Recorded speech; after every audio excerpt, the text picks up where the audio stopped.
Up first here, El Salvador Bitcoin bond still on hold. Alejandro Zelaya, El Salvador's finance minister, said the country will further delay launching its anticipated billion-dollar Bitcoin bond. Zelaya cited price volatility and uncertain market conditions resulting from the ongoing Russo-Ukrainian war as the reasons for the delay. The news comes at the same time as Amnesty International accuses the Salvadorian authorities of human rights violations and criminalizing poverty-stricken people. On the Frente a Frente news program, Zelaya was asked if the $1 billion Bitcoin bond issuance from a few months earlier had changed anything. Zelaya replied that the current situation with the war in Ukraine is still causing prices to fluctuate, but that in the long run, the value of Bitcoin always tends to increase. Zelaya believes that there is a lot of potential in Bitcoin and that it is worth investing in. In November 2021, El Salvador's President Nayib Bukele announced a plan to issue a $1 billion bond, with half of the funds to be used for construction of a Bitcoin city near a volcano. It is hoped that the geothermal energy emanating from the volcano could be harnessed to power Bitcoin miners. The other half of the bond proceeds would be invested in Bitcoin.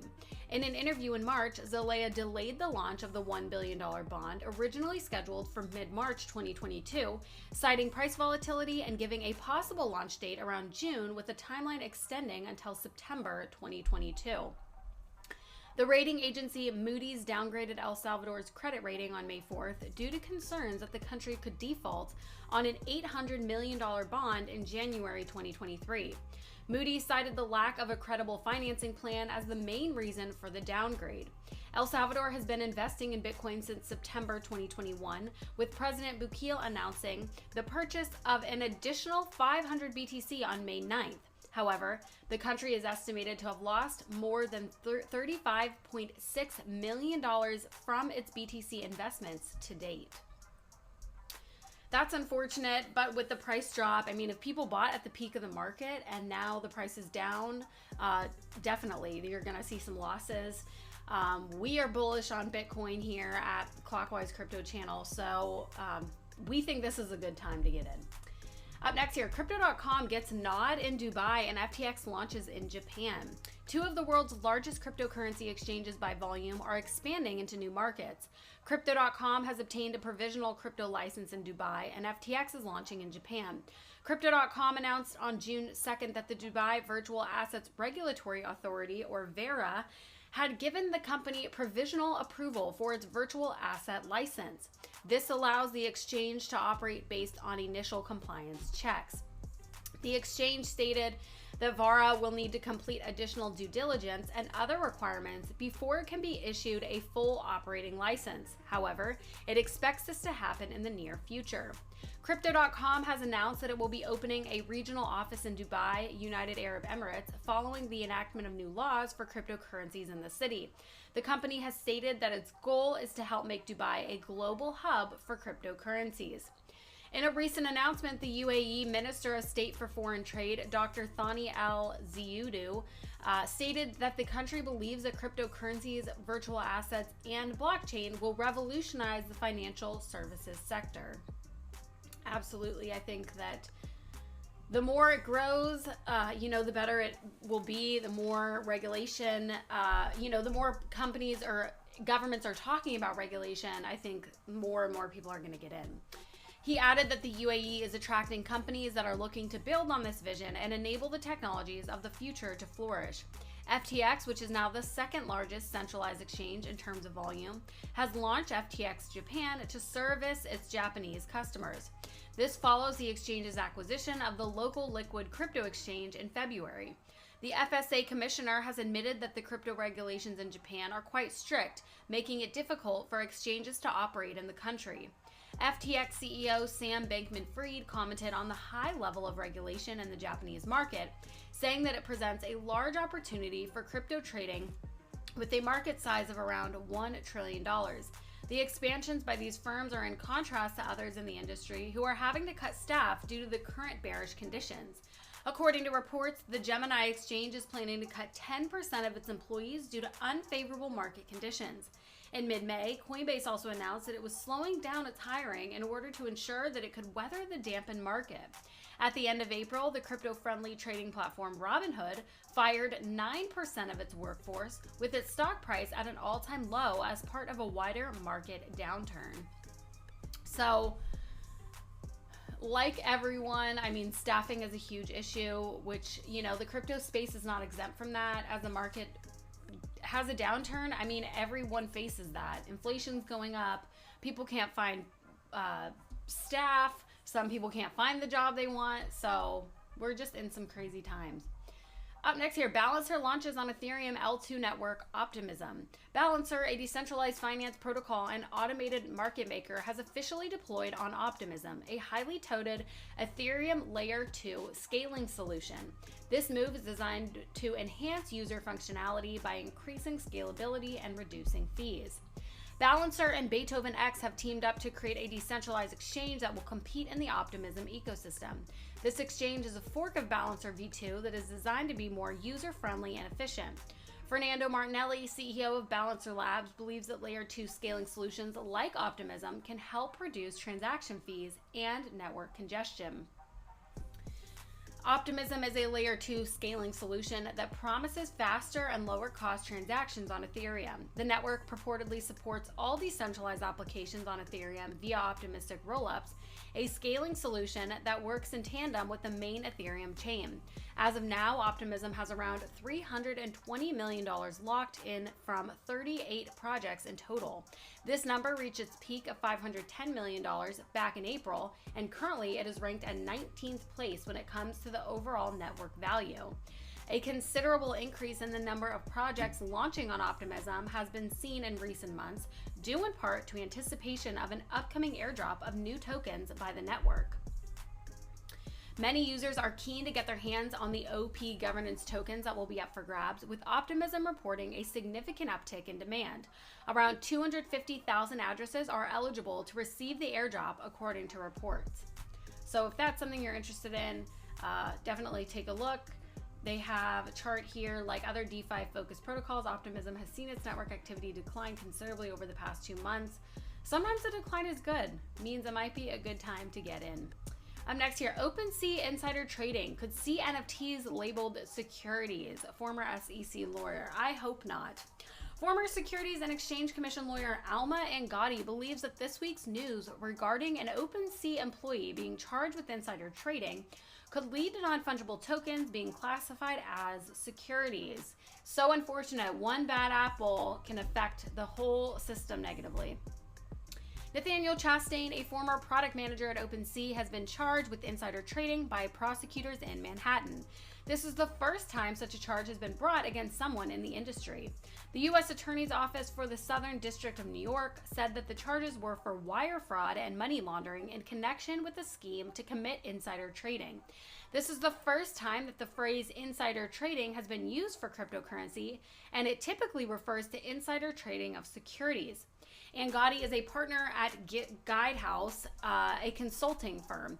She was previously an enforcement official at the SEC, the Financial Crimes Enforcement Network of the U.S. Department of the Treasury, and the Financial Industry Regulatory Authority. So she has some good experience behind her. According to Angotti, it is possible that NFTs could be classified as securities under the Howey test. If someone buys a piece of an NFT with the intention of selling it later for a profit, that is not very different from investing in a security. The Howey test is a tool used to figure out if a transaction can be classified as an investment contract or security. The classification subjects the transaction to disclosures and registrations. An investment contract is present if there is an expectation of profit from the efforts of others. The OpenSea case against Nathaniel Chastain for insider trading claims that he used anonymous hot wallets and accounts on OpenSea itself to purchase 45 NFTs over the course of a few months that he knew in advance would be featured on the home page. He would then sell them for a profit after they became featured and rose in value. In Angotti's view, the charges are not unexpected. Taking your employer's confidential information without permission is fraud, and then moving the money gained from that fraud through the monetary system is money laundering. In other news today, The Commodity Futures Trading Commission, or CFTC, is suing Gemini for allegedly lying in their evaluation of a futures contract. The CFTC claims that Gemini misled them in 2017. So that is very unfortunate. We'll see. We'll continue to update you guys on how that develops. If they are going to classify NFTs as securities, I'm sure that would affect a lot of people who are in the NFT space. So hopefully that one bad actor does not affect negatively everybody else. Next here, 401k provider For Us All sues U.S. Labor Department over anti-crypto compliance release. For Us All, a 401k retirement provider, filed suit against the United States Department of Labor and Martin Walsh as Labor Secretary in U.S. District Court in Washington, D.C. The company is seeking the withdrawal of a DOL compliance assistance release issued in March, citing the Administrative Procedure Act, which safeguards against arbitrary official encroachment on private rights. The DOL released a warning that the department's Employee Benefits Security Administration is expected to investigate 401k plans that contain cryptocurrency. Jeff Schultz, CEO of For Us All, told Cointelegraph that the government is trying to restrict the type of investments Americans can choose to make because they don't like a certain asset class. He said that they are trying to effect a ban, but they don't have the legal authority to do so. The DOL's release has prompted a variety of responses from different groups. In April, a letter from 11 financial industry trade associations was sent to Acting Assistant Secretary Ali Kowar, expressing objection to the release's rulemaking nature without taking a stance on the presence of cryptocurrency in retirement plans. Later that month, 10 investor, consumer, worker, and retiree organizations sent a letter to Kowar expressing support for the release, saying it is consistent with the Employee Retirement Income Security Act of 1974 that created the 401k program and imposed strict duties on plan fiduciaries.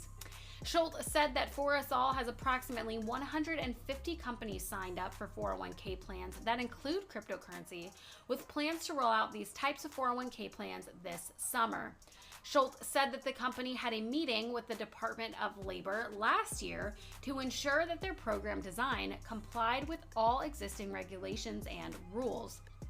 Again, it's so unfortunate that, if people want to invest their money in crypto, let them invest in crypto. I mean, you're making a risk. No matter what you invest in, you're taking a risk, you're taking a chance, but it's your money, right? So aside from things that are super misleading and give wrong information, I think that people should just be able to do with their money what they want. But last but not least here, Kenyan energy company entices Bitcoin miners with geothermal power.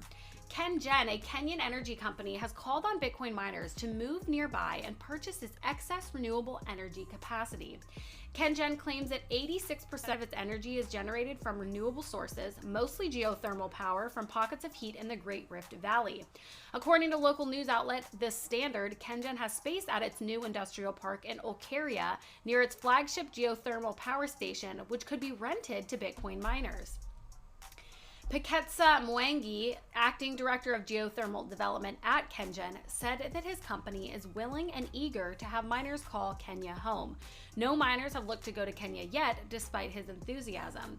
According to the Cambridge Bitcoin Electricity Consumption Index, CBECI, there are currently no known Bitcoin mining operations in the eastern African nation of Kenya. However, Kenya appears to be an ideal location for miners due to the region's estimated potential 10,000 megawatt of geothermal energy capacity. According to Capital FM, Kenyan energy company KenGen is now generating 863 megawatts of power after installing a new geothermal power plant in April. This new plant brings KenGen's total generating capacity to its maximum level. KenGen is looking to invite miners to the country in order to help increase their environmental sustainability. Mining is a sector that has come under a lot of scrutiny in recent years due to its high energy consumption. KenGen's expansion may lead to increased demand for development of the power grid in order to increase total supply and reduce cost. The Kenyan government could also benefit from increased revenue through fees for miners and even taxes. Kenya has a high rate of crypto adoption due to the volume of peer-to-peer transactions. The Central Bank of Kenya, or CBK, has been exploring the option of a central bank digital currency since last year. In February, the CBK stated that a CBDC could offer lower fees and faster transfer rates. So, for anyone that's interested in Bitcoin mining, take a look at Kenya and see if it's a good place to go. I think, it's cool that these countries are really trying to delve into the space and jump in with both feet. That is all we have for you today. Thank you so much for watching. Make sure to like, subscribe, hit that notification bell, leave a comment on what you want to see in a future video, and we'll see you next time.